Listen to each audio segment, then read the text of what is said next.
السلام علیکم۔ آج کا ہمارا موضوع ہے بسم اللہ کی برکت کا واقعہ۔ بسم اللہ الرحمن الرحیم۔ کہا جاتا ہے کہ کسی علاقے میں قحط سالی پیدا ہو گئی۔ اس قحط سالی کی لپیٹ میں نہ صرف انسان بلکہ چرند و پرند سب اس کا شکار ہو گئے۔ مویشی مالکان بے حد پریشان تھے۔ اس دوران ایک مسجد کے مولوی نے جمعے کے خطبے میں نہایت یقین کے ساتھ یہ بات بتائی کہ اللہ کا نام لے کر یعنی بسم اللہ پڑھ کر دریا کو حکم دیا جائے تو وہ بھی نافرمانی نہیں کرتا۔ خطبہ سننے والوں میں ایک چرواہا بھی موجود تھا۔ مولوی کی یہ بات اس کے دل میں اتر گئی اور اس بات پر اس کا یقین کامل ہو گیا۔ اس نے واپس آ کر اپنی بکریاں کھولی اور سیدھا دریا پر چلا گیا۔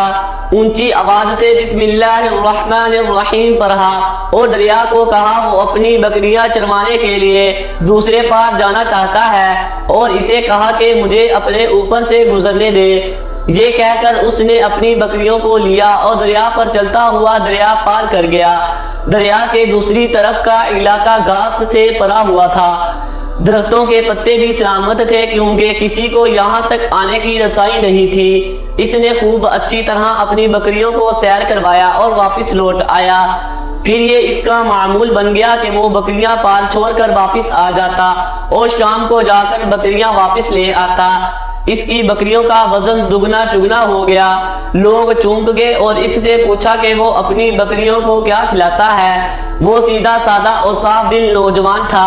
اس نے صاف صاف بات بتا دی کہ جناب میں تو بسم اللہ الرحمن الرحیم پڑھ کر دریا پر چل کر اپنی بکریاں دوسری طرف چروانے لے جاتا ہوں۔ یہ بات سب نے سنی مگر کسی نے اس چرواہے کی بات پر یقین نہیں کیا کیونکہ یہ ناقابل یقین بات تھی۔ مگر بات ہوتے ہوتے مولوی صاحب کے پاس پہنچ گئے۔ مولوی صاحب نے اس چرواہے کو بلایا اور سارا ماجرا پوچھا۔ اس چرواہے نے مولوی صاحب کو یہ حوالہ بنا لیا کہ مولوی صاحب میں تو آپ کا شکریہ ادا کرنے والا تھا۔ آپ نے جمعے کے خطبے میں یہ نسخہ بتایا تھا کہ بسم اللہ کہہ کر دریا کو بھی حکم دو تو وہ بھی انکار نہیں کرتا، تو میں تو بس آپ کے نسخے پر ہی عمل کر رہا ہوں۔ مولوی صاحب حیرت سے اس کے چہرے کو دیکھتے رہے۔ مولوی صاحب نے کہا بھائی صاحب ایسی باتیں تو ہم ہر جمعے میں کرتے ہیں، فقط ان کا مقصد لوگوں کو ایمان بنانا ہوتا ہے۔ مگر بکریوں والا ڈٹا رہا کہ میں تو بسم اللہ کہہ کر پانی پر چلتا ہوں اور بکریوں سمیت پانی پار چلا جاتا ہوں۔ آخرکار مولوی صاحب نے صبح خود یہ تجربہ کرنے کی ٹھانی، جسے دیکھنے چرواہے سمیت پورا علاقہ بھی آ گیا۔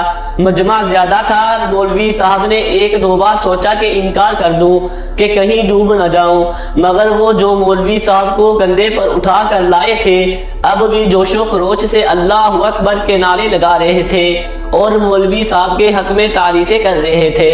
آخرکار مولوی صاحب نے اپنے ڈر کو دور کرنے کے لیے ایک رسہ منگوایا۔ پہلے اسے ایک درخت کے ساتھ باندھا، پھر اپنی کمر کے ساتھ باندھا، پھر ڈرتے ڈرتے ڈیلا ڈالا بسم اللہ پڑھا اور دریا پر چلنا شروع ہو گئے۔ مگر پہلا پاؤں ہی رکھا تھا کہ پانی میں گر گئے۔ مولوی صاحب ڈوبکیاں کھانے لگے اور پانی کے بہاؤ میں بہنا شروع ہو گئے۔ لوگوں نے کھینچ کھینچ کر باہر نکالا۔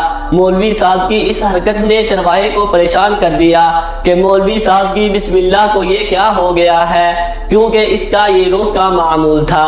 اس کے اپنے یقین میں کوئی فرق نہ آیا۔ اس نے بسم اللہ کہہ کر بکریوں کو پانی کی طرف اشارہ کیا اور خود ان کے پیچھے چلتا ہوا پان چھوڑ کر واپس بھی آ گیا۔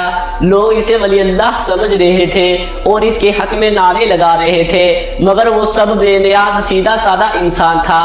وہ مولوی صاحب کے پاس پہنچا اور کہا مولوی صاحب میں آپ کی بسم اللہ کی تعریف سے کافی پریشان تھا، مگر پانی پر چلتے ہوئے مجھے آپ کی بسم اللہ کی بیماری کا پتہ چل گیا۔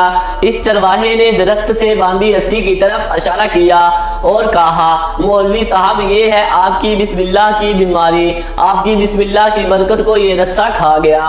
آپ کو اللہ اور بسم اللہ سے زیادہ اس رسے پر بھروسہ تھا، لہذا اللہ نے بھی آپ کو رسی کے حوالے کر دیا۔ پھر کہنے لگا مولوی صاحب آپ بھی کمال کرتے ہو، میں نے آپ کے منہ سے سنا اور یقین کر لیا اور میرے اللہ نے میرے یقین کی لاج رکھ لی، مگر آپ نے اللہ کا کلام سنا مگر یقین نہیں کیا، لہٰذا آپ کو اللہ نے رسوا کر دیا۔ محترم عزیز دوستو یہی کچھ ہمارا حال ہے۔ ہماری نمازوں اور دعاؤں کا حال بھی یقین سے خالی ہے۔ اگر آپ کو ہماری ویڈیو اچھی لگی ہے تو ہماری ویڈیو کو لائک ضرور کریں اور چینل کو سبسکرائب کرتے ہیں. شکریہ.